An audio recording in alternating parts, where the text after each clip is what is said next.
জমজমের পানি খাইছেন? বরকত আছে না নাই? বিশ্বনবী বলেছেন ইন্নাহা তুআমু তুমিন ওয়া শিফাউ সুকমিন, ইন্নাহা মুবারাকা। এই জমজমের পানি বরকতের পানি।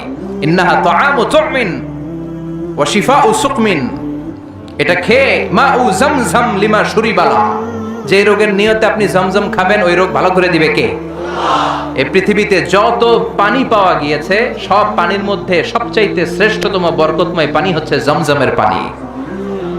কেননা এটা সাধারণ পানি নয়, এটা বিশ্বনবীর পূর্বপুরুষ সাইয়েদনা ইসমাঈল আলাইহিস সালামের পায়ের ধাক্কায় পৃথিবীতে এসেছে। এই জমজমের পানিটা এমন পানি, পৃথিবীর সব পানি খেলে শুধু তৃষ্ণা নিবারণ হয়, শুধু তৃষ্ণা। If you are thirsty you can have the water of Zamzam, আপনার তৃষ্ণা চলে যাবে। জমজমের পানি তৃষ্ণা যেমনি নিবারণ করে, পাশাপাশি ক্ষুধাও নিবারণ করে। কোন সুবহানাল্লাহ।